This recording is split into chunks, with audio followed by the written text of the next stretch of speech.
स्वागत है आप सभी का लोक बंधु के यूट्यूब चैनल पर। तो अपने जो ईओआरओ पार्ट बी के अंदर राजस्थान नगर पालिका एक्ट पढ़ रहे थे, उसको अपने आगे बढ़ाते हैं और अब तक अपने धारा 30 तक पढ़ चुके हैं और पिछली क्लास में जो धाराएं पढ़ी थी उसको एक बार रिकॉल कर लेते हैं। ठीक है,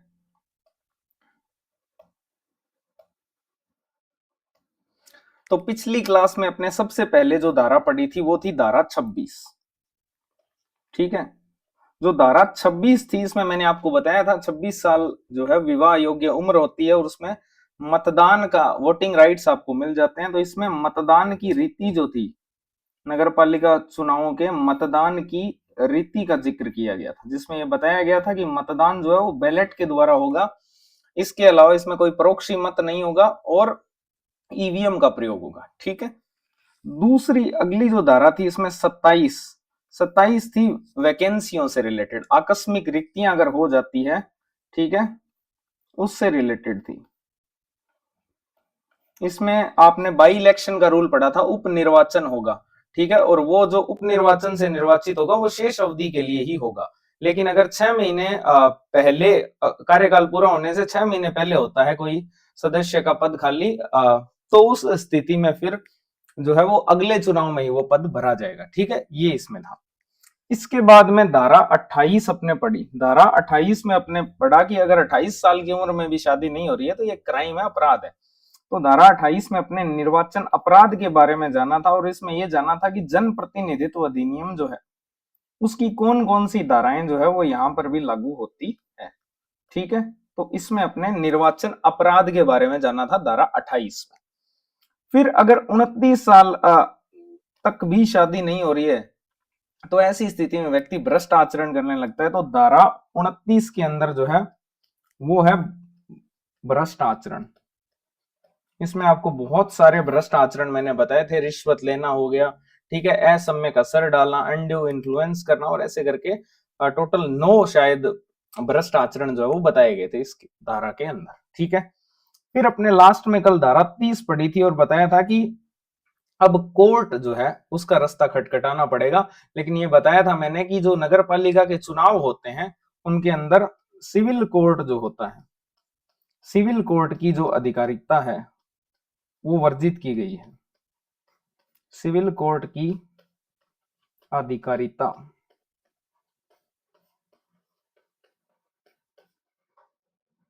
का वर्जन, ठीक है, धारा 30 में।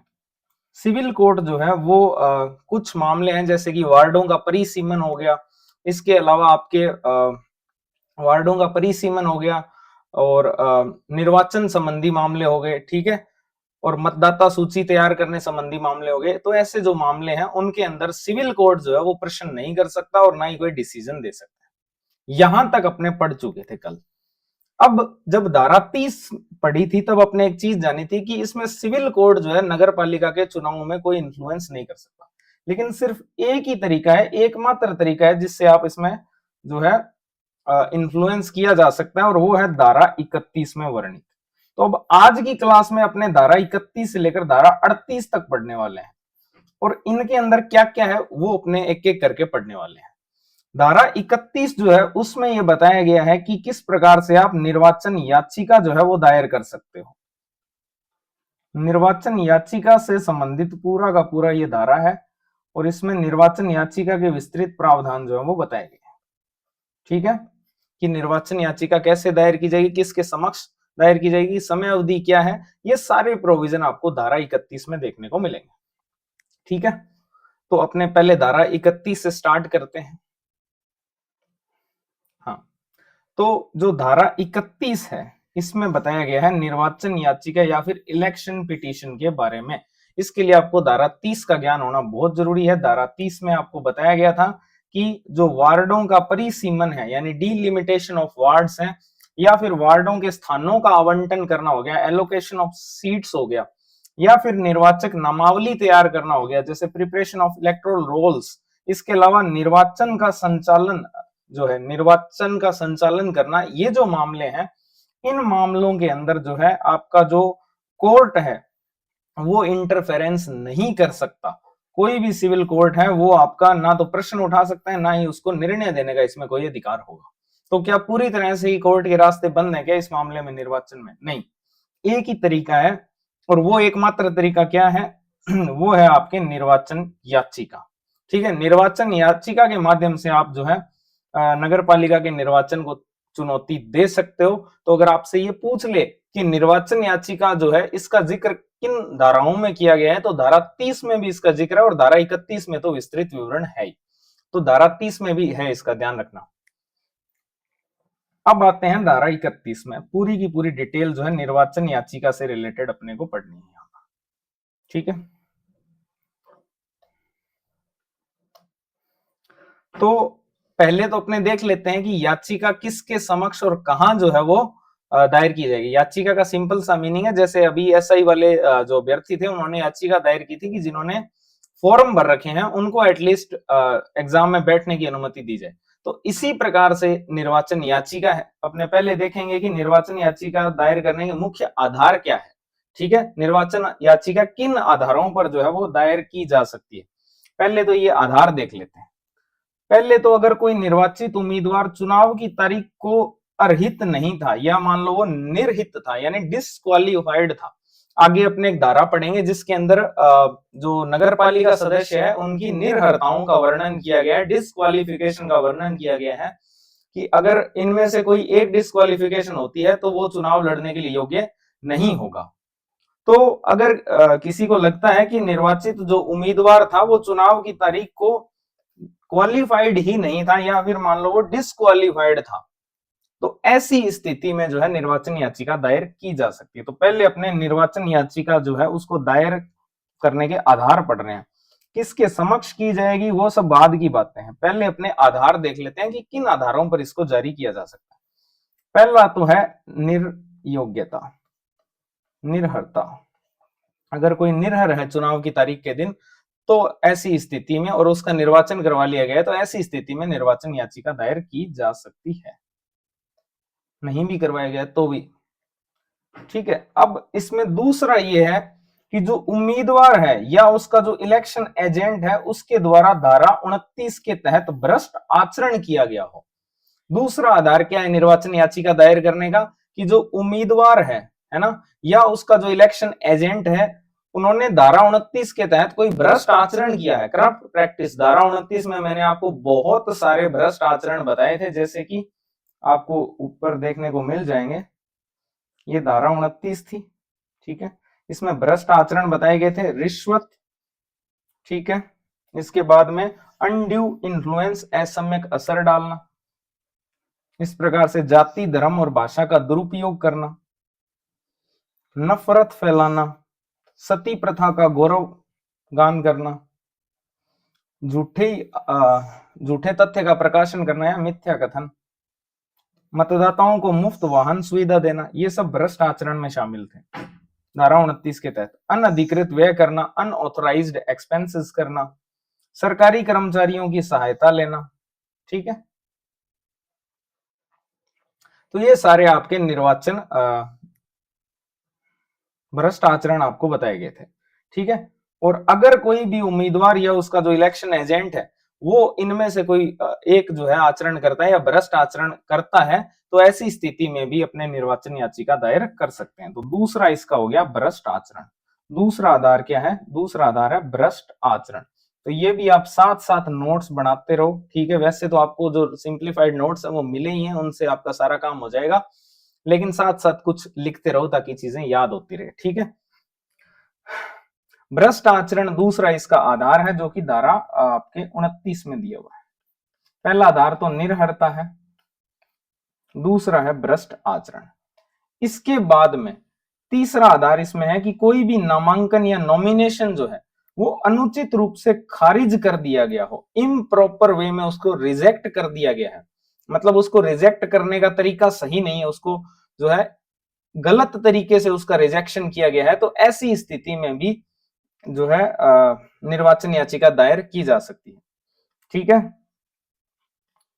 अनुचित तरीके से नामांकन जो है उसको रिजेक्ट किया गया हो, अनुचित नामांकन,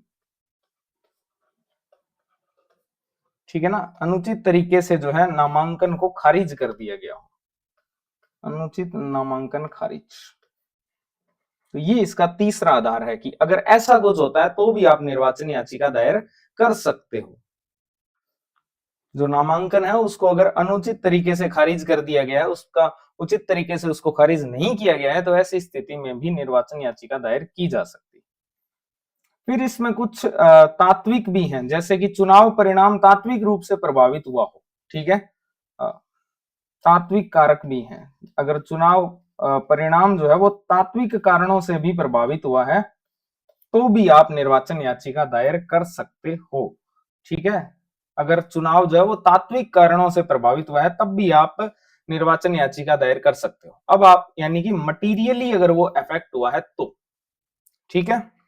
ये ऊपर जितने भी देखे थे ये तो पर्सन से रिलेटेड है और ये सारे हैं आपके वस्तु यानी मटेरियल से रिलेटेड, तत्व से रिलेटेड।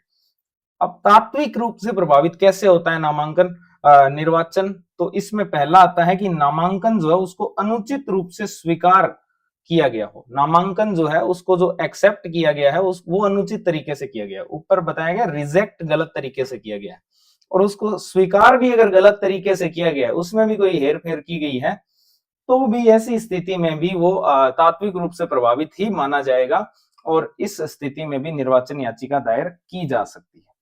दूसरा है किसी वोट को गलत तरीके से स्वीकार किया गया है या खारिज किया गया है, ठीक है।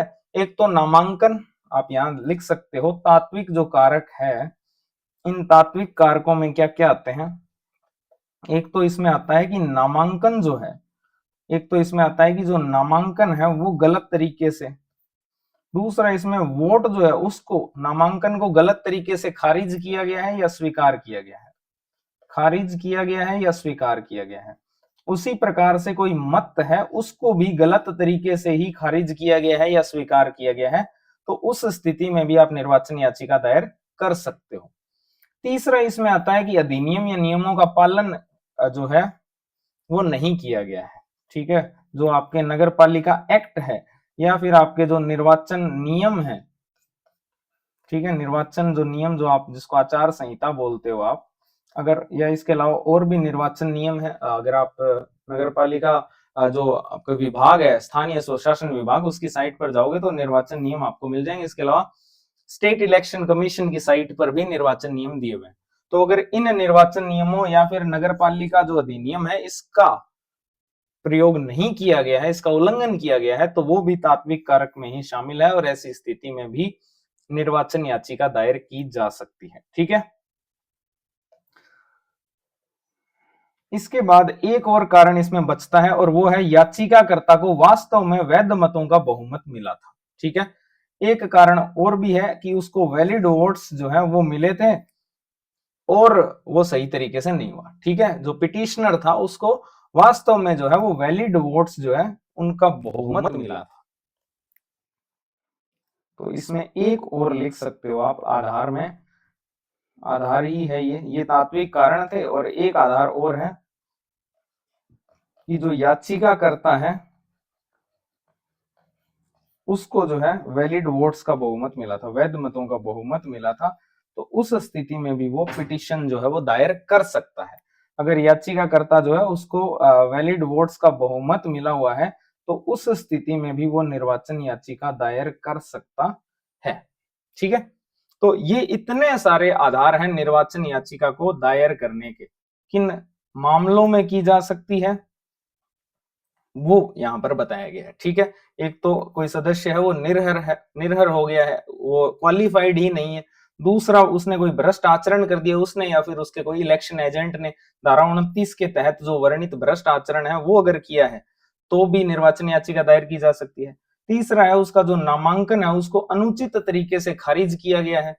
उसके बाद में कुछ तात्विक कारण बताए गए हैं, जैसे कि उसका नामांकन खारिज करना या स्वीकार करने में अनुचित पद्धति को अपनाया गया है, वोट को खारिज करने में या स्वीकार करने में अनुचित पद्धति अपनाई गई है, या फिर जो आपका नगर पालिका एक्ट है या फिर कोई भी निर्वाचन से संबंधित एक्ट है या आपके जो नियम है उनका उन्होंने उल्लंघन किया है। और फिर एक लास्ट आधार बचता है कि जो याचिका करता है उसको वैलिड वोट्स जो है उसका बहुमत अगर मिला हुआ है, उसके पास में वैध मतों का बहुमत है, तो भी वो निर्वाचन याचिका दायर कर सकता है। तो ये इतने सारे आधार हैं जिनके आधार पर निर्वाचन याचिका दायर की जा सकती है। आई थिंक यहां तक आपको क्लियर होगा। अब आगे चलते हैं, ये तो वे निर्वाचन याचिका जो है दायर करने के आधार। अब अपने यहां पर देखते हैं कि जो निर्वाचन याचिका है वो किसके समक्ष जारी की जाएगी।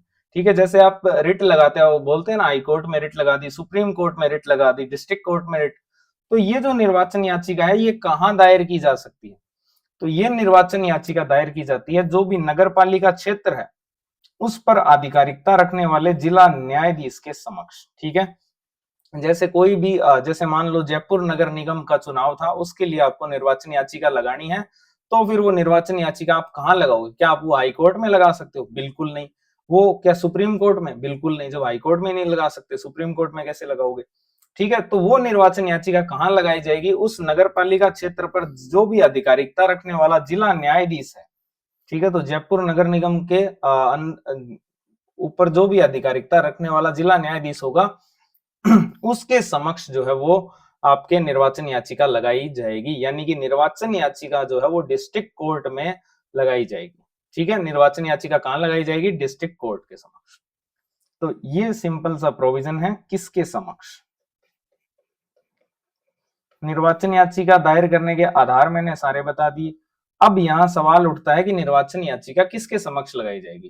तो उसका जवाब है जिला न्यायाधीश के समक्ष। जो भी जिला न्यायाधीश उस नगर पालिका क्षेत्र पर आधिकारिकता रखता है, उस जिला न्यायाधीश के समक्ष ये निर्वाचन याचिका जो है वो लगाई जाएगी। ठीक है, अब इसके बाद आते हैं कि इस निर्वाचन याचिका की समय सीमा क्या है? क्या ये कभी भी लगाई जा सकती है क्या? तो बिल्कुल भी नहीं। इसकी एक समय सीमा निर्धारित की गई है और वो समय सीमा है निर्वाचन की तारीख से 1 माह के भीतर। ठीक है, इसकी जो टाइम लिमिट है, समय सीमा है, वो निर्वाचन की जो तारीख है, निर्वाचन की तारीख से 1 माह के भीतर भीतर आपको ये याचिका लगानी पड़ेगी। निर्वाचन से 1 माह के भीतर, निर्वाचन से 1 माह के अंदर आपको ये याचिका जो है वो लगानी पड़ेगी। तो इसकी टाइमलाइन भी फिक्स है, ऐसा नहीं है इसको कभी भी लगाया जा सकता है। 1 महीने का टाइम है, निर्वाचन से 1 माह के भीतर भीतर आपको निर्वाचन याचिका दायर करनी पड़ेगी। तो अब तक अपने निर्वाचन याचिका दायर करने के आधार देख लिए, किसके समक्ष लगाई जाती है ये देख लिया, इसकी समय सीमा कितनी है ये देख लिया। अब इसके बाद में अपने आगे अगर अपने बात करें इसमें,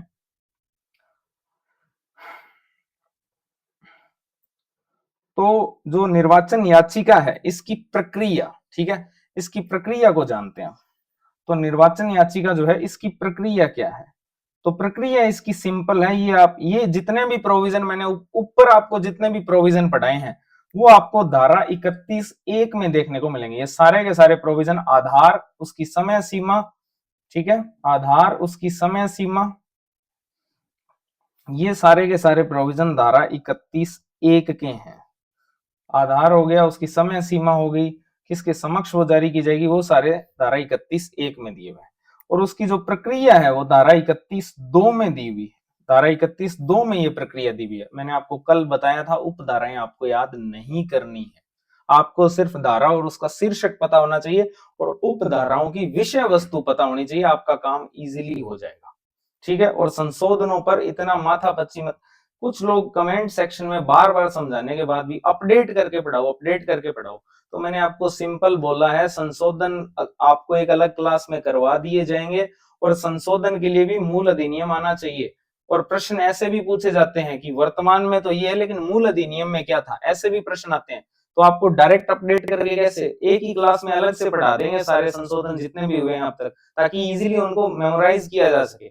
हर के साथ में पढ़ाएंगे तो आप गोल हो जाओगे पूरी तरह से, इसलिए उनको एक अलग क्लास में पूरा कंपाइल्ड वे में पढ़ा देंगे। ठीक है, तो डोंट वरी। अब इसके बाद में जो प्रक्रिया है, वो प्रक्रिया क्या है इसकी निर्वाचन याचिका की? तो वो प्रक्रिया ये है कि जो जिला न्यायाधीश है वो सुनवाई के दौरान जो भी उसको प्रेस्क्राइब्ड की गई प्रक्रियाएं हैं और जो शक्तियां हैं उनका पालन करेगा। ठीक है, जिला न्यायाधीश को जो भी विहित प्रक्रियाएं और शक्तियां दी गई है, विहित की गई है, उनका पालन करेगा सुनवाई के दौरान। तो ये धारा 31(2) में लिखा हुआ है। ठीक है, कि जिला न्यायाधीश सुनवाई के दौरान जो प्रेस्क्राइब्ड की गई प्रक्रियाएं हैं और शक्तियां हैं उनका पालन करेगा। ठीक है, तो प्रक्रिया में आप सिंपल लिख लो यहाँ पर धारा 31(2) में वर्णित और जिला न्यायाधीश जो है, जिला न्यायाधीश जो है वो विहित, जो भी उसको विहित या प्रेस्क्राइब्ड की गई प्रक्रिया है या फिर उसकी जो शक्ति है उसका प्रयोग इसमें करेगा सुनवाई के दौरान निर्वाचन याचिका की। ठीक है, तो ये सारे प्रोविजन आपके धारा 31 में थे। एक बार मैं आपको ओरिजिनल एक्ट भी दिखा देता हूं। ये ओरिजिनल एक्ट है निर्वाचन याचिका धारा 31, जिसके अंदर उपधारा 1 के अंदर ये सारी बातें आपको यहाँ पर बताई गई है। ठीक है, ये सारे मैंने आपको बता दिए, आधार वगैरह और ये सब। ठीक है, इसमें बस एक ये पॉइंटर छूटा हुआ है इसमें, हालांकि जो आपको सिंप्लीफाइड नोट्स दिए हैं उसमें कुछ भी नहीं छूटा है। उपधारा 2 यहाँ पर छूटी है जो मैंने आपको बताई दी। ठीक है, अगर उसको आपको ओरिजिनल एक्ट से देखना है तो यहाँ भी देख सकते हो, ये रहा ओरिजिनल एक्ट। ठीक है, ये भी ओरिजिनल है, बस पीपीटी में कुछ मिस हो गया। निर्वाचन याचिका की सुनवाई के अंदर जिला न्यायाधीश ऐसी प्रक्रिया का अनुसरण करेगा और ऐसी शक्तियों का प्रयोग करेगा जो विहित की जाए, जो प्रेस्क्राइब्ड की जाए। ठीक है, तो ये आपकी पूरी की पूरी थी धारा 31। ठीक है, अब धारा 31 आपकी क्लियर है, मैं आपको एक बार रिकॉल करवा देता हूं सारी की सारी धारा। ठीक है, तो धारा 31 में निर्वाचन याचिका को लेकर प्रोविजन है, जिसकी पृष्ठभूमि अगर आपको देखनी है तो वो धारा 30 में बताई गई है कि निर्वाचन से, नगर पालिका के निर्वाचन से रिलेटेड मामलों में कोर्ट कोई इन्फ्लुएंस नहीं कर सकता, सिर्फ एक तरीके से कर सकता है और वो है निर्वाचन याचिका, जिसका जिक्र धारा 31 में किया गया है। धारा 31 में निर्वाचन याचिका से रिलेटेड पूरी जानकारी दी गई है, जिसके अंदर जो पहली उपधारा है उसमें उसके आधार बताए गए, उसकी समय सीमा बताई गई है, किसके समक्ष दायर की जाएगी ये बताया गया। क्या क्या आधार है, तो पहला आधार है निर्हरता, दूसरा आधार है भ्रष्ट आचरण, तीसरा है नामांकन खारिज करना अनुचित तरीके से। फिर उसमें कुछ तात्विक कारण बताए गए हैं, जैसे कि नामांकन को खारिज करना या स्वीकार करना जो है वो अनुचित तरीके से किया गया है, मत को भी स्वीकार या फिर खारिज अनुचित तरीके से किया गया है, या फिर निर्वाचन के दौरान जो नियम और अधिनियम है उनका उल्लंघन किया गया है, तो ये तात्विक कारण है। इसके अलावा जो याचिका करता है उसको अगर वैलिड वोट्स का बहुमत प्राप्त है तो भी वो निर्वाचन याचिका दायर कर सकता है। फिर सवाल आता है कि ये निर्वाचन याचिका किसके समक्ष जो है वो दायर की जाएगी, तो ये जिला न्यायाधीश के समक्ष दायर की जाएगी। टाइमलाइन क्या है इसकी, तो निर्वाचन से 1 माह के भीतर इसको जो है आप दायर कर सकते हो। प्रक्रिया धारा 31(2) में दी गई है, जिसमें कहा गया है कि जिला न्यायाधीश को जो भी प्रेस्क्राइब्ड प्रक्रिया है या जो भी उसकी शक्तियां हैं उसका वो पालन करेगा। ठीक है, ये धारा 31 कंप्लीट। अब इसके बाद आगे बढ़ते हैं, अगली जो धारा है वो है धारा 32। अब आपने निर्वाचन याचिका लगा दी डिस्ट्रिक्ट कोर्ट के अंदर।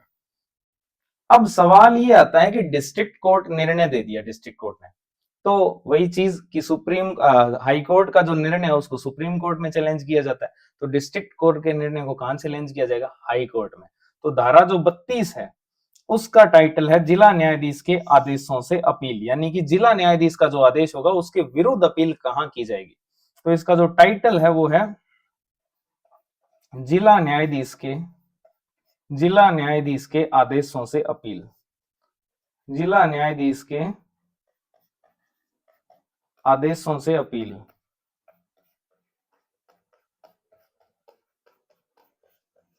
ठीक है, जिला न्यायाधीश के आदेशों से अपील, ये धारा 32 में है। इसका सिंपल सा मीनिंग है कि अगर जिला न्यायाधीश का कोई निर्णय है जिससे आप सहमत नहीं है तो फिर उसकी अपील कहां की जाएगी। ठीक है, ये धारा 32 है, कहां की जाएगी, सिंपल सी बात, हाई कोर्ट में की जाएगी।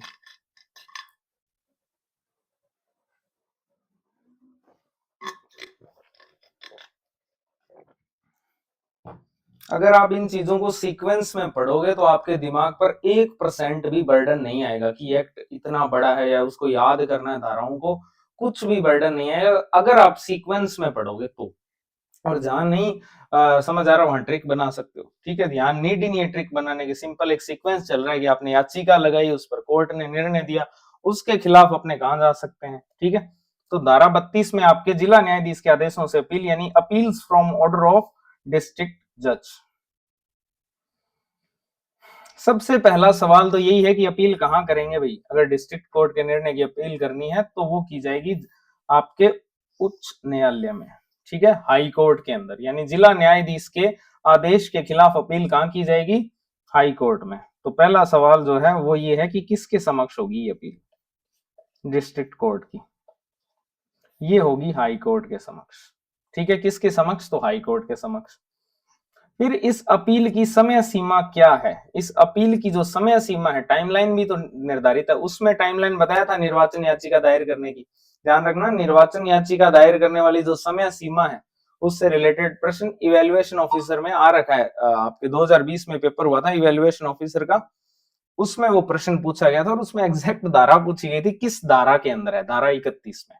ठीक है, और ये जो है आपके धारा 32, इसमें बताया गया है कि जिला न्यायाधीश के निर्णय के विरुद्ध अपील कहां हो सकती है? उच्च न्यायालय में, हाई कोर्ट के अंदर, और उसकी भी टाइमलाइन है। अपील करने की समय सीमा क्या है? तो इसमें सबसे पहले तो अपने ये जान लेते हैं कि अपील की समय सीमा क्या है।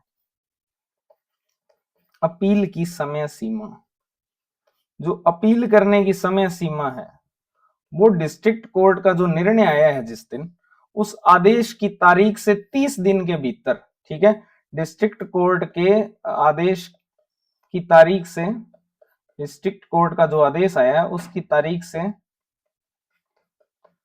1 माह के भीतर, और 1 माह के भीतर ही आप निर्वाचन याचिका दायर करते हो। जो भी निर्वाचन तिथि होती है उससे 1 माह के भीतर भीतर आप निर्वाचन याचिका दायर करते हो, और 1 माह के भीतर ही आप उसकी जिला न्यायाधीश के आदेश के विरुद्ध अपील करते हो। ठीक है, तो 1 माह के भीतर ही इसमें भी है। ठीक है, तो ये दो चीजें अपने देखी, किसके समक्ष जारी की जाएगी?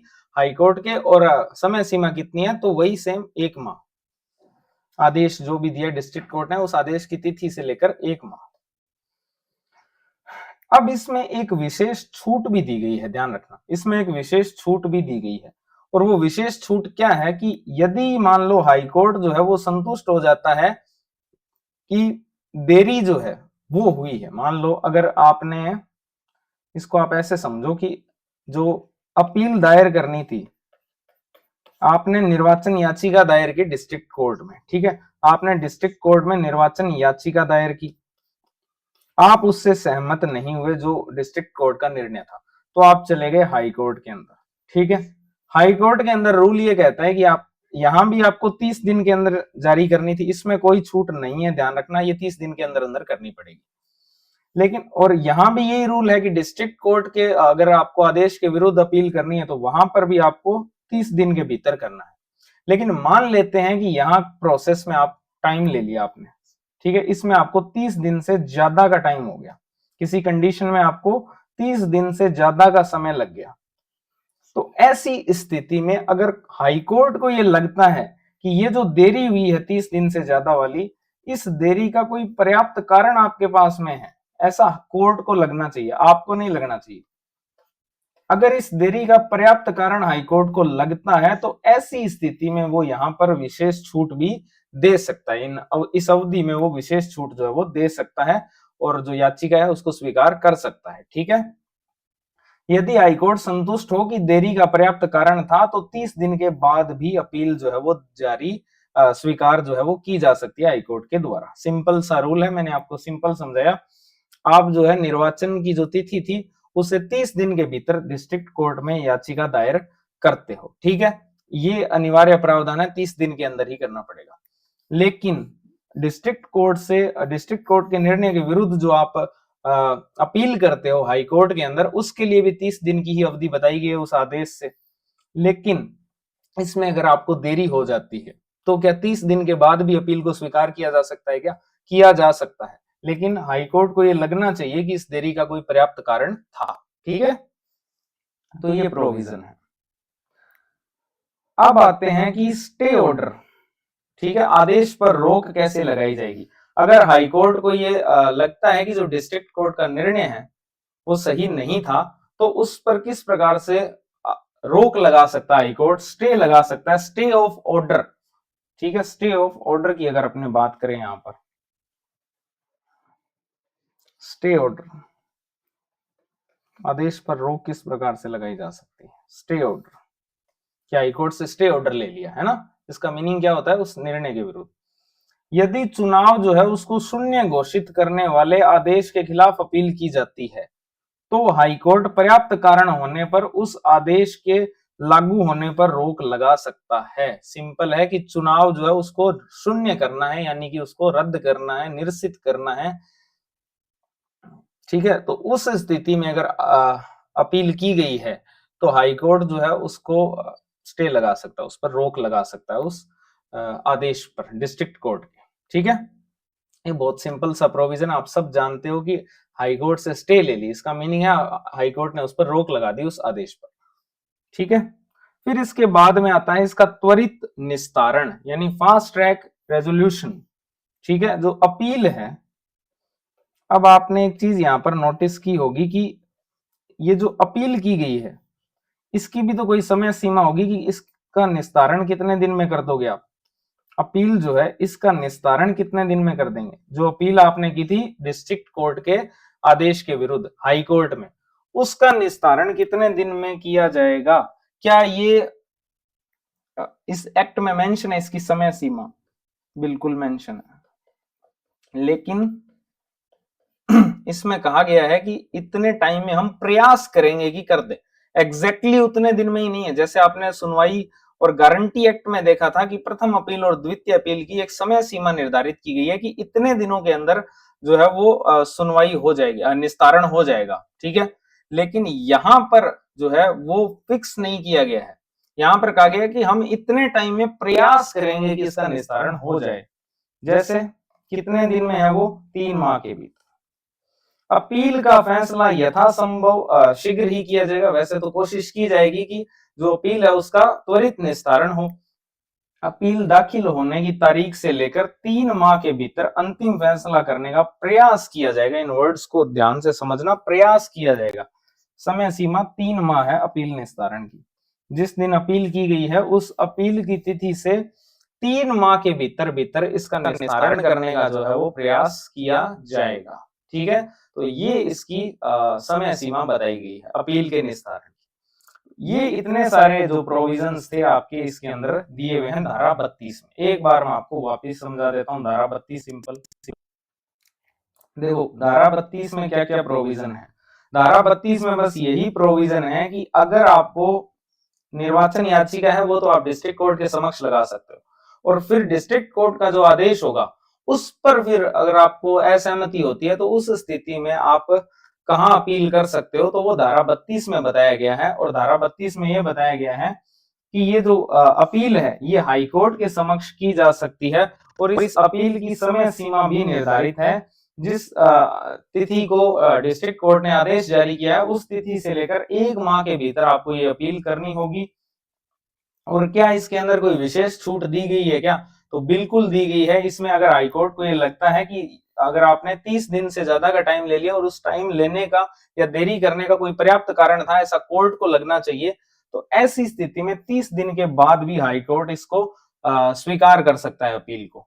ठीक है, इसके अलावा हाईकोर्ट जो है इस पर अगर हाईकोर्ट को लगता है बिल्कुल सही है तो अगर डिस्ट्रिक्ट कोर्ट के निर्णय के विरुद्ध वो स्टे ऑर्डर भी लगा सकता है। ठीक है, फिर इसके बाद में अपील, अपील का जो निस्तारण है उसकी समय सीमा बताई गई है कि 3 माह के भीतर जो है 3 माह के भीतर इसको निस्तारित करने का प्रयास किया जाएगा, यानी त्वरित निस्तारण का प्रोविजन है कि 3 माह के भीतर जो है वो, ऐसा नहीं है कि 3 माह के भीतर होगा ही होगा, नहीं ऐसा नहीं है, 3 माह के भीतर उसको निस्तारित करने का प्रयास किया जाएगा, बाध्यता नहीं है, ध्यान रखना।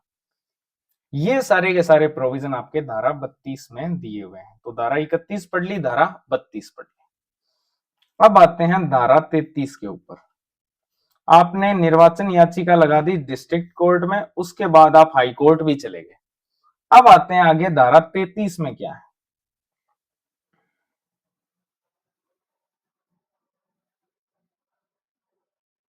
अब आपने यहां पर यह जानना है कि जो धारा 33 है इसके अंदर यह है कि जो निर्वाचक हैं, समस्त जो भी निर्वाचक हैं आपके, समस्त जो उम्मीदवार हैं उनका निर्वाचन अपास्त होने पर क्या प्रक्रिया अपनाई जाएगी। Procedure when election of all candidates is set aside. अपास्त का मीनिंग होता है निरस्त करना, बर्खास्त करना, शून्य करना उसको। ठीक है, अगर ऐसी स्थिति होती है कि समस्त उम्मीदवारों का जो निर्वाचन है उसको निरस्त करना पड़े, तो उस पर क्या प्रक्रिया अपनाई जाएगी, क्योंकि ये निरस्ती का ही प्रोविजन चल रहा है यहाँ पर, ठीक है। अगर हाईकोर्ट ने स्टे ऑर्डर दे दिया है शून्य करने के लिए, तो ऐसी स्थिति में फिर तो समस्त उम्मीदवारों का निर्वाचन अपास्त यानी कि बर्खास्त, अपास्त होने पर क्या प्रक्रिया अपनाई जाएगी, अपास्त होने पर प्रक्रिया, ठीक है। तो इसमें बताया गया है विघटन की स्थिति के बारे में कि डिसोल्यूशन कंडीशन जो है वो क्या होगी। तो विघटन कब हो सकता है, नगर पालिका जो है उसका विघटन कब हो सकता है, यदि धारा 31 या 32 के तहत, यदि धारा 31 आपको पता ही है निर्वाचन याचिका है, धारा 32 में आपको बता ही दिया मैंने, डिस्ट्रिक्ट कोर्ट के निर्णय के विरुद्ध कहां अपील कर सकते हो ये बताया गया है।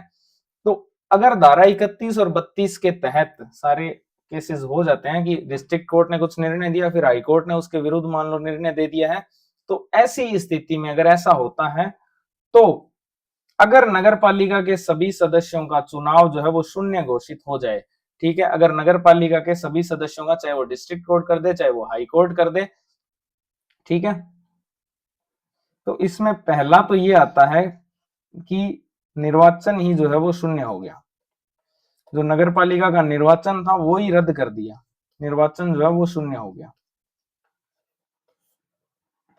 या फिर मान लो इसमें है कि दूसरा इसमें आता है कि जो कुल संख्या थी नगर पालिका की, उसके 2/3 से अधिक सदस्यों का चुनाव जो है वो शून्य घोषित हो गया। मान लेते हैं नगर पालिका में 100 मेंबर थे, तो इसमें 2/3 यानी कि 66, अगर 66 या इससे अधिक जो सदस्य हैं उनका निर्वाचन अगर शून्य घोषित कर दिया जाता है। दूसरा इसमें आता है कि 2/3 से अधिक, 2/3 से अधिक जो सदस्य हैं, अधिक सदस्यों का निर्वाचन शून्य, या तो सभी का हो जाए, सभी का निर्वाचन शून्य हो जाए, या 2/3 से अधिक सदस्यों का निर्वाचन शून्य हो जाए। तो ऐसी स्थिति में, ठीक है,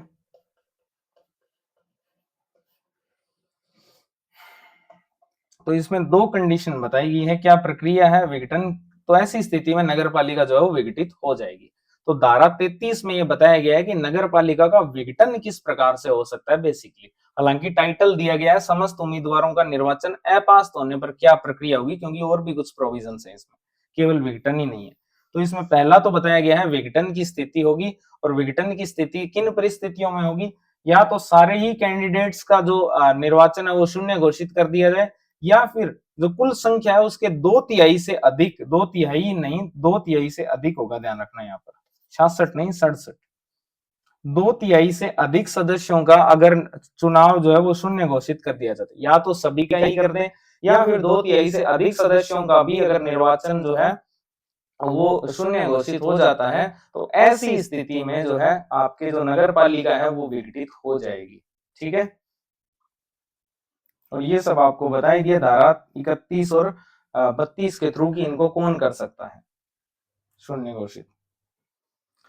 फिर इसमें आता है कि ये कार्रवाई, एक्शन कौन लेगा फिर इस स्थिति में, अगर उसका विघटन कर दिया गया है तो ऐसी स्थिति में एक्शन कौन लेगा, तो ऐसी स्थिति में राज्य सरकार जो स्टेट गवर्नमेंट है वो नगर पालिका को विघटित करेगी। सबसे इंपॉर्टेंट है ये ध्यान रखना कि विघटन कौन करेगा, विघटन, नगर पालिका विघटित होने की स्थिति तो मैंने आपको बता दी, 2 कंडीशन, या तो सभी का निर्वाचन रद्द हो जाए या 2/3 से अधिक सदस्यों का हो जाए।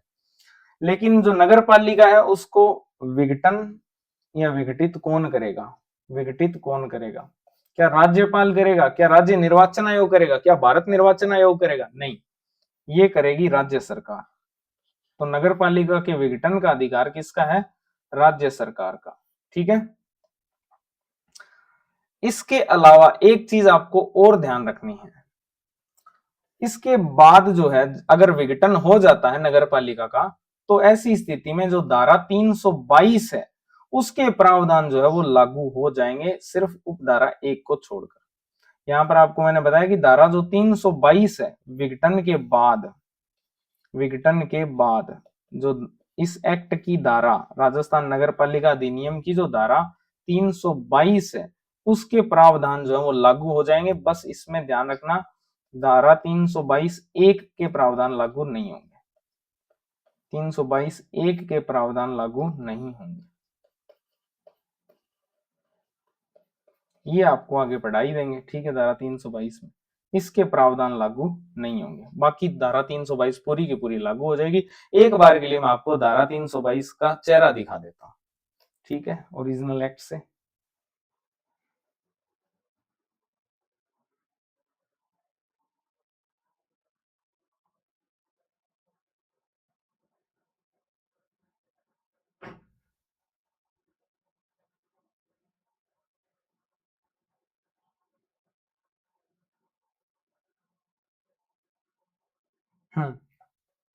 तो धारा 322 में ये 2/3 वाला ही प्रोविजन किया गया। ये आप देख सकते हो यहाँ पर कि क्षमता न होने या फिर 2/3 से कम निर्वाचित सदस्य होने की दशा में नगर पालिका को विघटित करने की सरकार की शक्ति। तो धारा 322 में भी आप ध्यान रखना, नगर पालिका को विघटित करने की सरकार की शक्ति का उल्लेख किया गया है, जिसमें क्षमता न होने यानी कि क्वालिफिकेशन न होने की स्थिति में या फिर 2/3 से कम निर्वाचित सदस्य होने की स्थिति में नगर पालिका जो है उसको विघटित कर सकती है राज्य सरकार। ये प्रोविजन जो है वो आपके लागू हो जाएंगे, लेकिन इसमें ये जो उपधारा 1 दिख रही है आपको, ये लागू नहीं होगी इस धारा 33 के तहत, ठीक है, 1 लागू नहीं होगी। इसके अलावा ये 2 है, 3 है। जैसे राज्य सरकार किसी नगर पालिका को विघटित करेगी यदि किसी भी समय उसके निर्वाचित सदस्य उसके कुल सदस्यों के 2/3 से कम रह जाएं। 2/3 से कम अगर वो रह जाते हैं, 2/3 या कम नहीं है, ध्यान रखना 2/3 से कम है, यानी कि 2/3 तो चल जाएंगे, 2/3 से अगर कम हुए तो फिर इसकी उपधारा 3 दी हुई है। फिर इसमें उपधारा 4 दी हुई है कि किसी नगर पालिका को गठित करने के लिए कोई निर्वाचन उसके विघटन की तारीख से 6 माह की कालावधि समाप्त होने के पूर्व जो है वो पूरा किया जाएगा। ये सारे प्रोविजंस लागू हो जाएंगे अगर नगर पालिका विघटित हो गई तो, ये 6 भी लागू हो जाएगा इसमें, ठीक है। 5 क्या है, कार्यकाल की समाप्ति से पहले नगर पालिका के विघटन पर गठित कोई नगर पालिका उस शेष कालावधि के लिए ही बनी रहेगी जिसके लिए विघटित नगर पालिका धारा 7 के अधीन बनी थी। ये सारे प्रोविजन आप पढ़ चुके हो, ठीक है, वही इसमें दिए हुए हैं। विघटन का कोई आदेश उसके किए जाने के पश्चात उसके कारणों के कथन के साथ राज्य विधानमंडल के सदन के समक्ष यथाशीघ्र रखा जाएगा, ठीक है। ये सारे प्रोविजंस लागू हो जाएंगे अगर नगर पालिका विघटित हो जाती है धारा 33 के तहत, निर्वाचन अपास्त हो जाता है तो, ठीक है। लेकिन उपधारा 1 लागू नहीं होती, तो ये आप इंपॉर्टेंट है, इसको ध्यान से समझना। ये आपकी धारा 33 थी, धारा 33 जिसके अंदर समस्त उम्मीदवारों का निर्वाचन अगर अपास्त हो जाता है, बर्खास्त हो जाता है, तो ऐसी स्थिति में फिर क्या प्रक्रिया अपनाई जाएगी, तो इसमें विघटन की स्थिति आ जाएगी नगर पालिका के, जिसमें धारा 31 और 32 के तहत अगर या तो सभी उम्मीदवारों का सभी सदस्यों का चुनाव शून्य घोषित हो गया है या फिर 2/3 से अधिक सदस्यों का चुनाव शून्य घोषित हुआ है, तो ऐसी स्थिति में जो है नगर पालिका को विघटित किया जाएगा, किसके द्वारा, राज्य सरकार के द्वारा। और ऐसी स्थिति में धारा 322 के प्रावधान जो है वो लागू हो जाएंगे इस एक्ट की, लेकिन उपधारा 1 जो है वो लागू नहीं होगी, बाकी सारी उपधाराएं जो है उसमें लागू हो जाएगी 2 से लेकर 6 तक, ठीक है। अब इसमें आपको मैं एक बार ओरिजिनल एक्ट भी दिखा देता हूं, जैसे धारा 32 ये रही आपकी, जिसमें आपको जिला न्यायाधीश के आदेशों से अपीलों के बारे में बताया गया था। उपधारा 1, 2 और फिर 3 ये अवधि बताई गई है कि कितने अवधि के भीतर इसका निस्तारण करने का प्रयास किया जाएगा, ठीक है।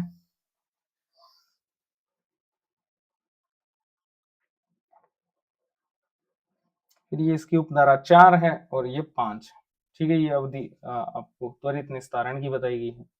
फिर धारा 33 जो भी अभी मैंने आपको पढ़ाई है, समस्त उम्मीदवारों का निर्वाचन अपास्त होने की दिशा में क्या प्रक्रिया होगी, तो ऐसी स्थिति में आप इसको पढ़ सकते हो, सारा मैंने आपको पढ़ा दिया है। आपको 1% भी ओरिजिनल एक्ट पढ़ने की नीड नहीं पड़ेगी, ठीक है ना। आपको ये जटिल लैंग्वेज पढ़ने की नीड नहीं है, सारे आपको प्रोविजंस पढ़ा दिए जाएंगे, सरल भाषा में सारे समझा दिए जाएंगे, ठीक है।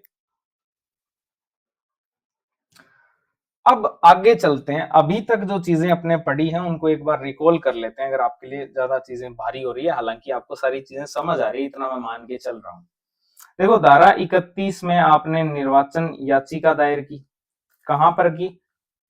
डिस्ट्रिक्ट कोर्ट में। निर्वाचन याचिका आपने दायर कर दी डिस्ट्रिक्ट कोर्ट में, डिस्ट्रिक्ट कोर्ट में निर्वाचन याचिका दायर की।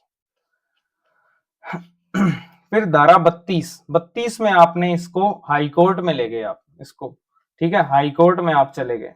इसको आप ऐसे समझ लो, इस डिस्ट्रिक्ट कोर्ट के विरुद्ध जो है आपने अपील की, कहां की? हाई कोर्ट में, ठीक है। फिर आप गए धारा 33 के अंदर।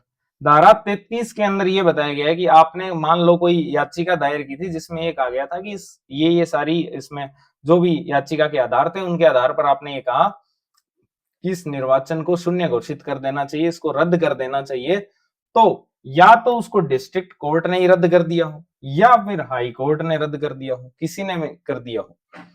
तो फिर ऐसी स्थिति में धारा 33 आती है और धारा 33 में आपको विघटन के बारे में बताया गया कि नगर पालिका अगर विघटित हो जाती है, जिसकी आप भरसक प्रयास कर रहे थे 31 और 32 के तहत, आपने कहा चुनाव रद्द कर दो, और वो धारा 33 के अंदर किया गया है कि अगर नगर पालिका को विघटित कर दिया तो ऐसी स्थिति में फिर क्या क्या चीजें होगी, तो वो आपको मैंने बताई दी थी धारा 33 के अंदर कि समस्त उम्मीदवारों का निर्वाचन अपास्त होने पर क्या प्रक्रिया अपनाई जाएगी। अपास्त का मीनिंग है बर्खास्त, ठीक है। तो इसमें बताया गया था या तो सभी सदस्यों का निर्वाचन शून्य हो जाए या फिर 2/3 से अधिक सदस्यों का अगर निर्वाचन शून्य हो जाता है तो ऐसी स्थिति में राज्य सरकार नगर पालिका को विघटित कर देगी और इसके बाद आर्टिकल 322 के प्रोविजंस लागू हो जाएंगे, बस एक उपधारा 1 लागू नहीं होगी, ठीक है। तो ये अपने यहां तक पढ़ चुके हैं। अब अगली जो धारा है वो है धारा 34, ठीक है। अगली धारा कौन सी है? अगली धारा है धारा 34।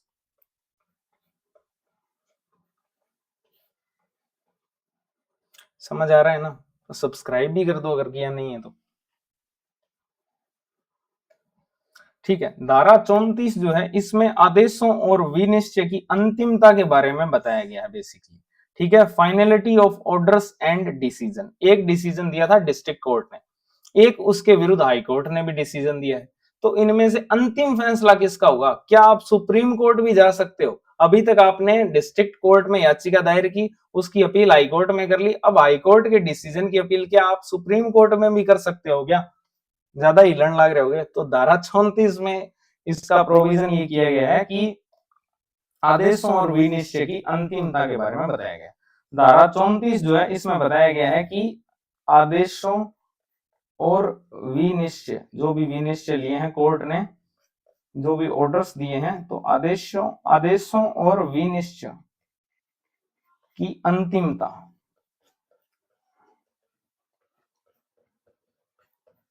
अंतिमता क्या हाई कोर्ट के निर्णय के विरुद्ध सुप्रीम कोर्ट में भी अपील की जा सकती है क्या? बिल्कुल भी नहीं, ऐसा कोई प्रोविजन यहाँ पर नहीं किया गया है। आप सुप्रीम कोर्ट नहीं जा सकते, सिंपल सी बात है कि नगर पालिका के निर्वाचन से संबंधित मामलों में आप हाई कोर्ट मैक्स जा सकते हो, ठीक है। डिस्ट्रिक्ट कोर्ट में जाओगे या फिर हाई कोर्ट में, ठीक है। तो सुप्रीम कोर्ट तो नहीं जाओगे। इसका मीनिंग है इसमें अंतिम जो है, अंतिम निर्णय करता है, जो अंतिम निर्णय करता है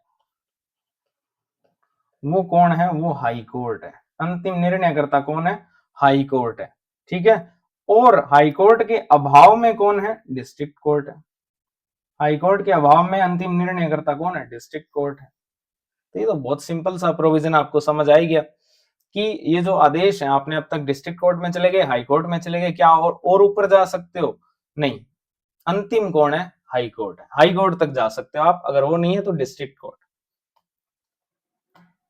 तो ये इसमें धारा 34 छोटी सी है, इसमें सिंपल सिंपल बताया गया है कि फाइनल डिसीजन जो है धारा 32 के तहत उच्च न्यायालय का निर्णय अंतिम और निश्चयात्मक होगा, यानी कि फाइनल और कंक्लूसिव डिसीजन किसका होगा? उच्च न्यायालय का होगा। किसके तहत? धारा 32 के तहत। लेकिन यदि मान लो उच्च न्यायालय में अपील ही नहीं की गई है, यदि उच्च न्यायालय में मान लो अपील ही नहीं की गई है, तो ऐसी स्थिति में धारा 31 के तहत जिला न्यायाधीश का आदेश भी अंतिम माना जाएगा। ऐसा नहीं है कि आपको हाईकोर्ट में जाना ही जाना है।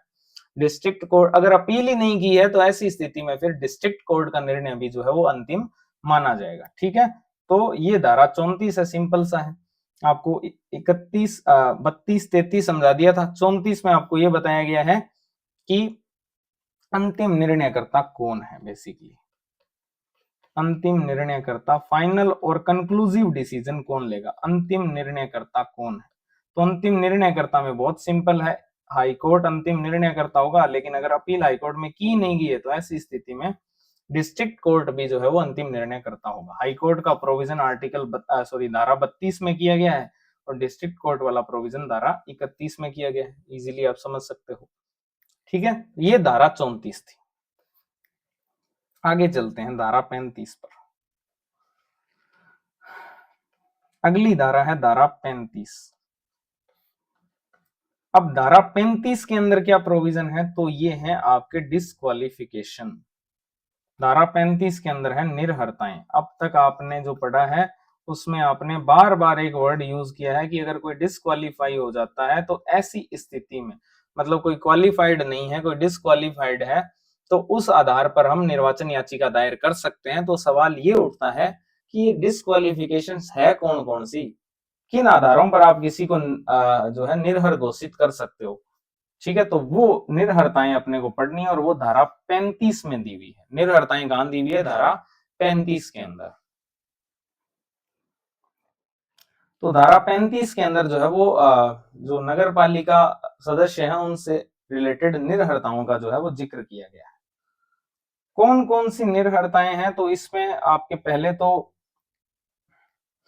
निर्हरताओं की बात कर लेते हैं, क्या क्या निर्हरताएं इसमें दी गई।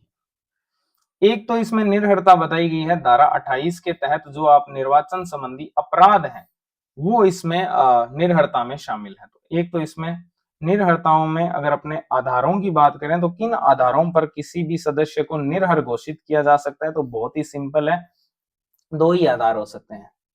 एक तो आपका धारा 28 में वर्णित है, एक आपका धारा 29 में वर्णित है। धारा 28 में मैंने आपको बताया था निर्वाचन क्राइम हो जाएगा अगर आपने 28 साल की उम्र में भी शादी नहीं की। तो धारा 28 में तो निर्वाचन अपराध बताए गए हैं। अगर वो किसी निर्वाचन अपराध में लिप्त है तो उसको निर्हर माना जाएगा। अगर क्रिमिनल है तब भाई उसको कैसे अपने क्वालिफाइड मान ले। फिर दूसरा, उसने कोई भ्रष्ट आचरण कर दिया है तो भी वो फिर डिस्क्वालिफाइड हो जाएगा। ठीक है, भ्रष्ट आचरण की स्थिति में भी वो डिस्क्वालिफाइड हो जाएगा। तो ये दो ही आधार हैं बेसिकली निर्हरता के, एक धारा 28, एक धारा 29। धारा 28 में निर्वाचन अपराध है, धारा 29 में भ्रष्ट आचरण है। तो अगर इन दोनों में से कुछ करता है वो, तो ऐसी स्थिति में वो क्वालिफाइड नहीं माना जाएगा, उसको डिस्क्वालिफाइड माना जाएगा। ठीक है, धारा 29 में उल्लेखित भ्रष्ट आचरण या करप्ट प्रैक्टिस या फिर इलेक्शन ऑफेंस। तो ये हो गए अयोग्यता के आधार, ये तो हुए आधार। इसके बाद में इसकी एक अवधि भी बताई गई है। जो आपकी अयोग्यता है उसकी अवधि, ये तो क्या थे, आधार थे। अब इसकी अवधि भी देख लेते हैं, निर्हरताओं की अवधि। अगर मैं आपसे ये प्रश्न पूछूं कि धारा 35 के अंदर नगर पालिका सदस्यों की निर्हरताओं के केवल आधारों का वर्णन है, समय अवधि का नहीं, तो ध्यान रखना ये स्टेटमेंट जो है वो गलत है। इसमें आधार और अवधि दोनों बताए गए हैं। पीरियड ऑफ डिस्क्वालिफिकेशन, अयोग्यता की अवधि, तो ये अवधि है ऐसे अपराध के लिए जो दोषी ठहराए जाने वाले की तारीख से या जिला न्यायाधीश के निष्कर्ष की तारीख से 6 वर्ष की अवधि के लिए जो है वो डिस्क्वालिफाइड हो जाएगा। कितने टाइम के लिए वो डिस्क्वालिफाइड हो जाएगा, 6 वर्ष के लिए। 6 साल तक वो चुनाव नहीं लड़ सकता है या चुनावी गतिविधि में वो भाग नहीं ले सकता है। 6 साल तक जो है वो डिस्क्वालिफाइड माना जाएगा नगर पालिका के निर्वाचन से। ठीक है, किस अवधि से, जिस अवधि से उस डिस्ट्रिक्ट कोर्ट ने उसको निर्हित घोषित किया है, उस अवधि से लगाकर 6 साल तक के लिए वो नगर पालिका के निर्वाचन में किसी भी रूप में भाग नहीं ले सकता है। ठीक है, तो ये दो चीजें आपको धारा 35 में देखने को मिलेगी डिस्क्वालिफिकेशन के रिगार्डिंग। एक, किन आधारों पर उसको डिस्क्वालिफाई किया जाएगा, धारा 28 के तहत निर्वाचन अपराध, धारा 29 के तहत भ्रष्ट आचरण। ठीक है, फिर उसकी अवधि क्या है, कितने समय के लिए उसको डिस्क्वालीफाई कर दिया जाएगा, 6 साल के लिए। ठीक है, 6 साल के लिए उसको क्या कर दिया जाएगा, डिस्क्वालीफाई कर दिया जाएगा। ये आपकी धारा 35 होगी। अब आगे चलते हैं धारा 36। डिस्क्वालिफिकेशन देख ली। अब अपने ये आप ओरिजिनल एक्ट भी देख सकते हैं आप, ये देखो धारा 34 आदेशों और विनिश्चयों की अंतिमता, पूरा का पूरा यहाँ पर बताया गया है। फिर ये धारा 35 उप धारा 1 में बताए गए हैं किन किन निर्भरताओं का है, और फिर उप धारा 2 के अंदर ये बताया गया है कि उसकी समय अवधि कितनी होगी।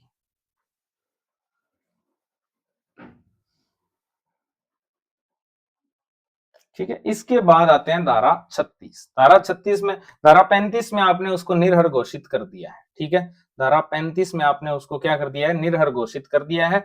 अब अपने चलते हैं धारा 36 में, हाथ पांव मारेगा, ठीक है, बेल लेने की कोशिश करेगा। किसी जैसे किसी को अगर मान लो सजा हो जाती है तो फिर वो प्रयास करता है कैसे न कैसे बेल मिल जाए। तो ऐसी स्थिति में फिर धारा 36 में जो है उसका जिक्र किया गया है कि जो निर्हरता है उसका हटाया जाना या उसकी अवधि में अगर कमी करनी है तो फिर उसमें प्राधिकारी कौन होगा, कौन कर सकता है ये। तो धारा 35 में तो निर्हरता थी, लेकिन धारा 36 में है निर्हरता का हटाया जाना। निर्हरता का हटाया जाना या जो 6 साल की अवधि है उसमें कमी करना या अवधि में कमी करना, ये धारा 36 में दिया। पहले निर्भर होने तो दो, है ना। 35 ऐसे अगर आपको कंफ्यूजन हो कि 35 में निर्भरता है या 36 में है, तो आप सिंपल सा है कि पहले उसको निर्भर होने तो दो, बाद में उसको निर्भरता को हटाया जाएगा ना, या अवधि में कमी की जाएगी। ठीक है, तो निर्भरता का हटाया जाना या अवधि में कमी करना, तो ये अधिकार आपका है राज्य निर्वाचन आयोग का। सिर्फ और सिर्फ राज्य निर्वाचन आयोग ही ये कर सकता है। किसी सदस्य की जो निर्भरता है उससे संबंधित मामलों में राज्य निर्वाचन आयोग जो है वो अंतिम प्राधिकारी है इसमें। ठीक है, राज्य निर्वाचन आयोग जो है ये दोनों काम कर सकता है, उसकी निर्भरता को हटा सकता है या उसकी अवधि में कमी कर सकता है, जो 6 साल की अवधि के लिए उसको निर्भर घोषित किया गया है। ठीक है, शक्ति किसके पास है, केवल राज्य निर्वाचन आयोग के पास है। वर्ड बहुत ही इंपॉर्टेंट है, केवल और केवल राज्य निर्वाचन आयोग के पास में है। ओनली स्टेट इलेक्शन कमीशन ही इस निर्भरता को हटा सकता है या उसकी अवधि में कमी कर सकता है। ध्यान रखना, ना कोई हाई कोर्ट, ना कोई राज्यपाल, ना राज्य सरकार, केवल कौन, राज्य निर्वाचन आयोग। केवल और केवल राज्य निर्वाचन आयोग ही इस निर्भरता को हटा सकता है या इसकी अवधि में कमी कर सकता है। कैसे करेगा, तो जो लिखित कारण है, रीजंस इन राइटिंग, रिटर्न में लिख के, ठीक है, लिखित कारणों के आधार पर जो धारा 35(1) क है, धारा 35 की जो उपधारा 1, 35 में आपको मैंने बता दिया निर्भरता थी, उसका उपधारा 1, इसको आप ओरिजिनल एक्ट से समझो, ये रही धारा 35। ठीक है, इसका एक यानी ये उपधारा होगी। एक के अंदर जो कह दिया हुआ है, कह का मतलब है निर्वाचन संबंधी जो अपराध है। ठीक है, निर्वाचन संबंधी जो अपराध है उसके तहत धारा 35(1) के तहत जो भी निर्वाचन अपराध है उससे जुड़ी किसी भी अयोग्यता या निर्हरता को हटा सकता है या उसकी अवधि को कम कर सकता है, लेकिन भ्रष्ट आचरण के बारे में इसमें कोई भी वर्णन नहीं किया गया है। तो ध्यान रखना, भ्रष्ट आचरण वाला इसमें प्रोविजन नहीं किया गया, सिर्फ निर्वाचन अपराध से जुड़ी हुई कोई अयोग्यता या निर्हरता है उसको हटा सकता है या उसकी जो समय अवधि 6 साल है उसको कम कर सकता है। कौन, राज्य निर्वाचन आयोग। तो मैं आपको सिंपल समझा देता हूं धारा 36 को। 35 में तो निर्हरताएं बताई गई है, दो आधार है निर्हरता के, एक तो है निर्वाचन अपराध या एक है भ्रष्ट आचरण। ठीक है, और निर्हरता जो है उसकी अवधि की अगर बात करें, अगर कोई निर्हर घोषित कर दिया जाता है तो वो कितने समय के लिए किया जाएगा, वो 6 वर्ष के लिए किया जाएगा। तो फिर सवाल ये उठता है, इस निर्भरता को हटा कौन सकता है या इसकी अवधि में कमी कौन कर सकता है, वो बताया गया धारा 36 के अंदर। धारा 36 में ये बताया गया है कि इस निर्भरता को लिखित कारणों के आधार पर, लिखित कारणों के आधार पर, रीजनिंग इन राइटिंग, लिखित कारणों के आधार पर राज्य निर्वाचन आयोग, केवल और केवल राज्य निर्वाचन आयोग जो है इस निर्भरता को हटा सकता है या इसकी अवधि जो 6 वर्ष की है उसमें कमी कर सकता है। कौन से अयोग्यता में, निर्वाचन अपराध वाली में, ये ध्यान रखना। निर्वाचन अपराध वाली में कर सकता है, भ्रष्ट आचरण का इसमें कोई जिक्र नहीं किया गया है। तो वो निर्वाचन अपराध वाली जो अयोग्यता है वहां पर वो कमी कर सकता है या उसको हटा सकता है। ठीक है, तो ये थी आपकी धारा 36। क्लैरिटी होगी शायद आपको। अब अपने चलते हैं धारा 37 की तरफ। धारा 37, अब सारे ही काम हो गए। देखो आप ऐसे समझो, 31 में निर्वाचन याचिका लगाई डिस्ट्रिक्ट कोर्ट में, फिर उसके विरुद्ध भी चले गए हाई कोर्ट में 32 में, 33 में ये हुआ कि विघटित करवा दी। ठीक है, दोनों का निष्कर्ष निकाल दिया, हाई कोर्ट में गए, डिस्ट्रिक्ट कोर्ट में गए और उसके थ्रू आपने नगर पालिका को विघटित ही करवा दी 33 में।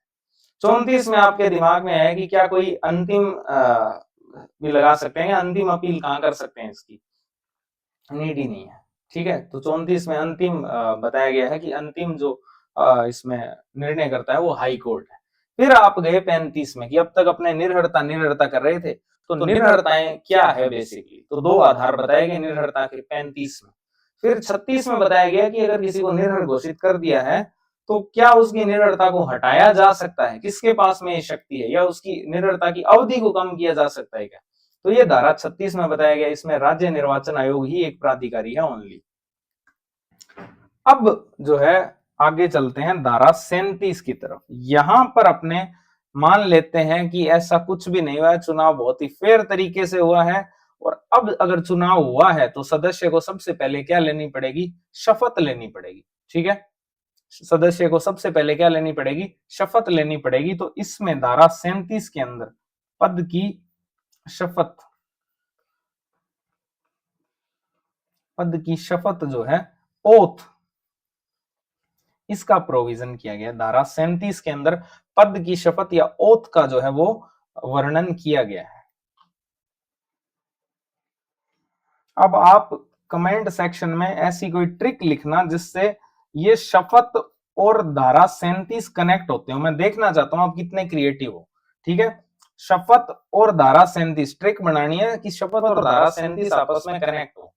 इसको आप इंग्लिश में भी लिख सकते हो, शपथ ऐसे करके।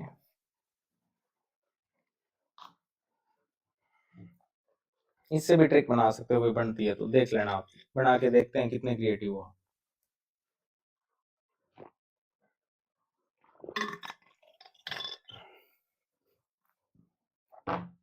ठीक है, तो अब अपने धारा 37 पे आते हैं। इसमें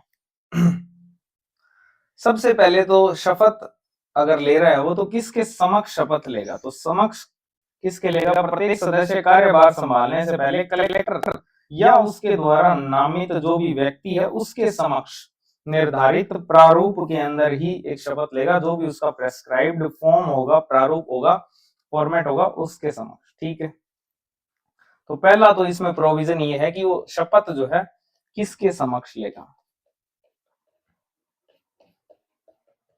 किसके समक्ष लेगा, या तो कलेक्टर के समक्ष लेगा, कोई भी सदस्य वो कलेक्टर के समक्ष जो है वो शपथ लेगा, या फिर उसके द्वारा नामित, कलेक्टर के द्वारा नामित, उसके द्वारा नामित व्यक्ति,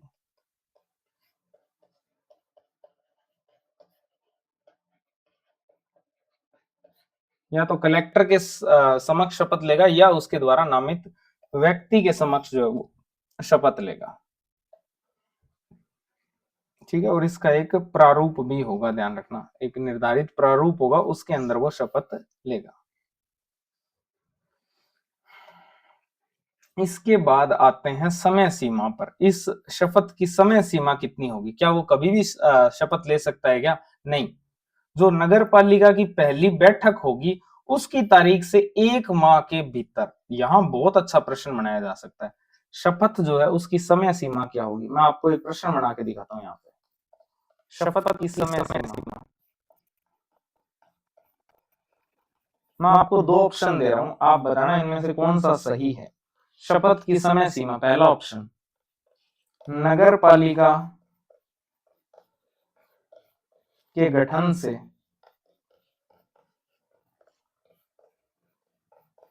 दूसरा बी ऑप्शन नगर पालिका की पहली बैठक से, नगर पालिका की पहली बैठक से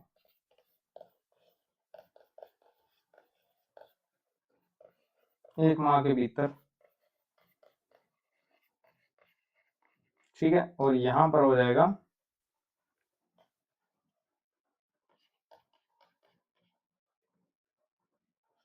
से 2 माह के भीतर।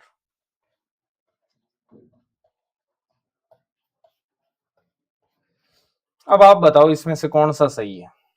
देखो इनमें से कोई भी सही नहीं है, ठीक है। नगर पालिका के गठन से 1 माह के अंदर शपथ नहीं लेगा, वो नगर पालिका की पहली बैठक से 1 माह के अंदर वो शपथ लेगा। तो ये यहाँ पर माह गलत लिखा हुआ है, यहाँ पर ये नगर पालिका के गठन से जो अवधि की गणना है, वो जो उस गणना की स्टार्टिंग है वो गलत लिखी हुई है। तो इसका सही उत्तर तो है नगर पालिका की पहली बैठक से 1 माह के भीतर। 1 माह के भीतर कब से? नगर पालिका की जो पहली बैठक होगी उससे 1 माह के भीतर उसको जो है वो शपथ लेनी होगी, ठीक है। नगर पालिका की पहली बैठक की जो तारीख है उससे 1 माह के भीतर जो है उसको शपथ लेनी होगी, गठन नहीं है, ध्यान रखना। अब इसमें एक प्रोविजन और है कि अगर मान लो बाई इलेक्शन करवाया जाता है, जो मैंने आपको बताया था बाई इलेक्शन, याद करो आपको कौन सा धारा थी, धारा 27। धारा 27 में रिक्तियां ली हुई थी, वहां पर उपचुनाव या बाई इलेक्शन का प्रोविजन है कि अगर मान लो उपचुनाव करवाया जाता है या कोई मनोनीत सदस्य, जो आपने पहले पढ़ लिए हैं कि नगर निगम में कितने मनोनीत होते हैं, परिषद में कितने होते हैं और नगर पालिक बोर्ड में कितने मनोनीत सदस्य होते हैं, अगर मनोनीत सदस्य का मामला है या कोई उपचुनाव का मामला है तो उसमें भी उनके निर्वाचन या फिर नाम निर्देशन, उपचुनाव का निर्वाचन हो गया और मनोनीत सदस्य का नाम निर्देशन हो गया, उसकी तारीख से 1 माह के भीतर। तो ये आप 3 इसमें लिख सकते हो। एक साधारण निर्वाचन, साधारण निर्वाचन, एक आपका उप निर्वाचन हुआ है, मान लो कोई, एक क्या हुआ है, उप निर्वाचन हुआ है, एक मान लेते हैं कोई मनोनीत सदस्य। तो यहां पर अवधि तो सबकी 1 माह के भीतर ही है, 1 माह अवधि, लास्ट तो 1 माह ही है, लेकिन स्टार्टिंग में डिफरेंस है।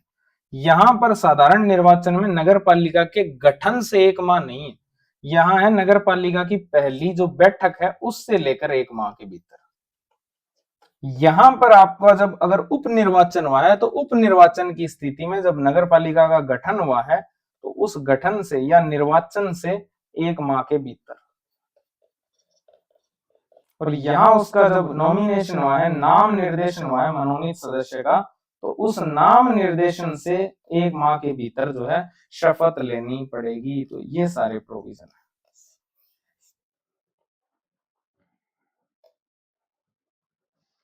ठीक है।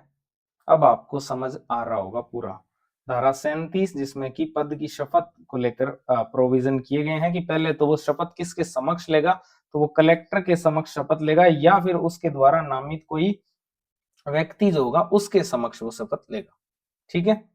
फिर इसमें आता है कि उसकी समय सीमा, टाइम लिमिट कितनी होगी। टाइम लिमिट उसकी सिंपल है, नगर पालिका की जो पहली बैठक है उसकी तारीख से 1 माह के भीतर, लेकिन उपचुनाव के मामले में ये निर्वाचन की तारीख से 1 माह के भीतर शपथ लेगा, और मनोनीत सदस्य है तो वो अपने नाम निर्देशन की तारीख से 1 माह के भीतर शपथ लेगा। अब सवाल ये आता है कि अगर वो ऐसा नहीं करता है, मान लो 1 माह के भीतर वो जो है शपथ नहीं लेता है, शपथ नहीं ली, अगर वो 1 माह के भीतर शपथ नहीं लेता है तो फिर क्या होगा।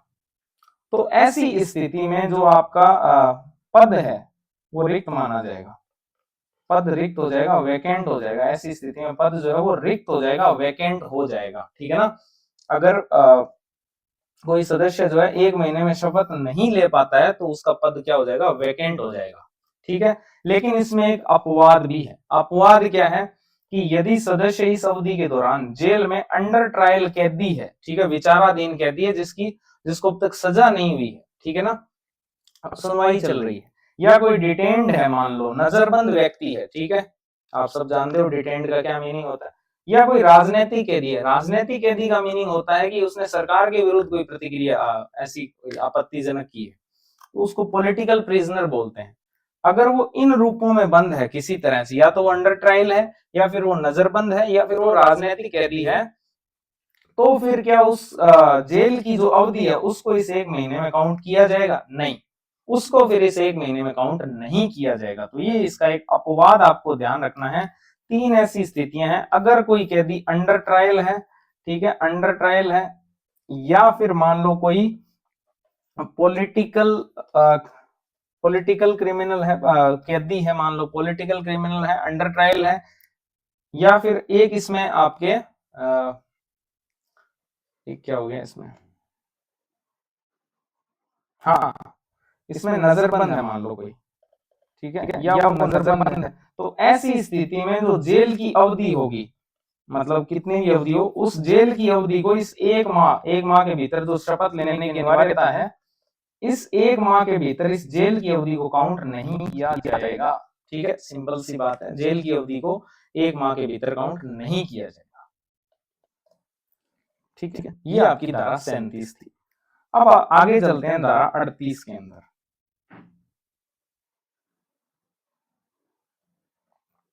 ठीक है, धारा 38। तो धारा 38 के अंदर त्याग पत्र से रिलेटेड प्रोविजन दिए गए हैं, रेजिग्नेशन से रिलेटेड। धारा 38, आपने शपथ दिला दी, अब एक बार त्याग पत्र भी दिला दो। तो ये धारा 38 में बताया गया है त्याग पत्र का। ठीक है, क्या क्या प्रोविजंस हैं? तो पहले तो किसको दिया जाएगा? तो सदस्य जो है वो अपना लिखित इस्तीफा किसको देगा? अध्यक्ष को देगा। सदस्य जो है, जो भी नगर पालिका के सदस्य हैं, वो जो है अपना त्याग पत्र किसको देंगे? नगर पालिका अध्यक्ष को, जो भी है रिगार्डिंग उसके, नगर निगम वाला, नगर निगम परिषद और पालिक बोर्ड है तो वो उसको। तो ये अपना लिखित इस्तीफा किसको देंगे? सदस्य अध्यक्ष को, कलेक्टर को नहीं देंगे, ध्यान रखना। ये अपना लिखित इस्तीफा किसको देंगे? सदस्य अध्यक्ष को। ठीक है, दूसरा, इसका वेरिफिकेशन कौन करेगा? सत्यापन कौन करेगा? तो जो भी आपके कार्यपालक मजिस्ट्रेट होगा, जिसमें आप कलेक्टर को शामिल कर सकते हो, एडीओ भी हो सकता है, सॉरी एडीएम भी हो सकता है, कार्यपालक मजिस्ट्रेट के द्वारा जो है अटेस्टेड होना चाहिए, यानी कि वेरिफिकेशन भी अनिवार्य है। सत्यापन जो है इसमें वो जरूरी है, जो इस्तीफा है उस पर जो है आप ऐसे मान लो अटेस्टेड होना चाहिए, साइन होने चाहिए, किसके? जो भी कार्यपालक मजिस्ट्रेट है उसके। एग्जैक्ट वर्ड ये लिखा हुआ है, कार्यपालक मजिस्ट्रेट। तो कार्यपालक मजिस्ट्रेट जो है उसके साइन होने चाहिए, अटेस्टेड होना चाहिए जो इस्तीफा है वो। और ये इस्तीफा दिया किसको जाएगा? तो सदस्य अपना इस्तीफा किसको देगा? अध्यक्ष को। इसके बाद इसके प्रभावी होने की तिथि, मान लेते हैं उसने अपना इस्तीफा दे दिया है, तो इस्तीफा जो है वो कब, किस तिथि को प्रभावी होगा? तो वो प्रभावी होगा नोटिस देने की तारीख से 15 दिन समाप्त होने पर। ठीक है, या तो जिस दिन उसको नोटिस दिया गया है उस नोटिस तिथि से 15 दिन समाप्त होने पर। ठीक है, तो इसको ऐसे समझ लो आप कि ये समाप्त, अगर अपने बात करें इसकी, प्रभावी कब होगा ये इस्तीफा, जो इस्तीफा दिया है ये प्रभावी कब होगा? तो एक तो या तो वो नोटिस की तिथि से लेकर 15 दिन की, नोटिस जिस दिन नोटिस दिया गया उस तिथि से 15 दिन, या फिर अगर अध्यक्ष जो है त्याग पत्र, अध्यक्ष द्वारा त्याग पत्र स्वीकार करने की तारीख, या अध्यक्ष मान लो किसी भी तारीख को अगर उसका त्याग पत्र स्वीकार कर लेता है, अध्यक्ष द्वारा स्वीकृत तिथि। देखो दो कंडीशन है, पहली कंडीशन मैं आपको सिंपल समझाता हूँ यार, कोई सदस्य है वो कह रहा है कि मैं इस्तीफा दे रहा हूँ, ठीक है, तो दो स्थितियां हो सकती है, या तो अध्यक्ष उसके इस्तीफे को स्वीकार ही कर लेता है, ठीक है, अगर वो स्वीकार कर लेता है तो ये इस्तीफा प्रभावी हो जाएगा, अगर वो नहीं करता है तो 15 दिन के अंदर अपने आप हो जाएगा, बस यही है, इनमें से जो भी अवधि कम होगी वो मान्य होगी, बस ये इस्तीफे का प्रोविजन है। ठीक है, इस्तीफा जो है इनमें से जो भी पहले होगा, यानी कि नोटिस की तारीख से 15 दिन समाप्त होने पर, या फिर अध्यक्ष अगर उसको स्वीकार ही कर लेता है तो फिर वो इस्तीफा मान लिया जाएगा, अगर नहीं करता है तो 15 दिन के अंदर हो जाएगा। तो इतना ही प्रोविजन है बस, और इसका वेरिफिकेशन होना बहुत जरूरी है, कार्यपालक मजिस्ट्रेट उसको अटेस्टेड करेगा और सदस्य अपना इस्तीफा किसको देगा? अध्यक्ष को देगा। तो ये अपने आज जो पड़ी है धारा 31 से लेकर 38 तक आप इसको अच्छे से रिकॉल कर सकते हो इन कंपाइलेशन नोट्स के थ्रू। धारा 31 निर्वाचन याचिका का प्रोविजन किया गया है, जिसके अंदर इसकी अवधि ध्यान रखना 1 माह के भीतर किसके समक्ष कर सकते हो, जिला न्यायाधीश के समक्ष। फिर धारा 32 के अंदर जिला न्यायाधीश के आदेशों के विरुद्ध कहां अपील कर सकते हो, हाईकोर्ट के अंदर। कितने दिनों के अंदर, 30 दिनों के अंदर। और हाईकोर्ट इसका निपटारा करने का प्रयास 3 माह के भीतर कर सकता है।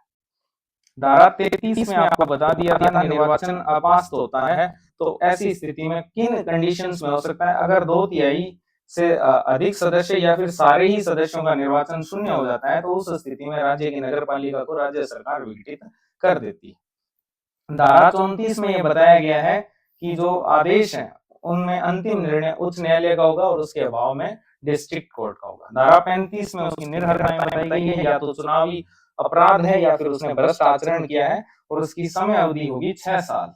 ठीक है।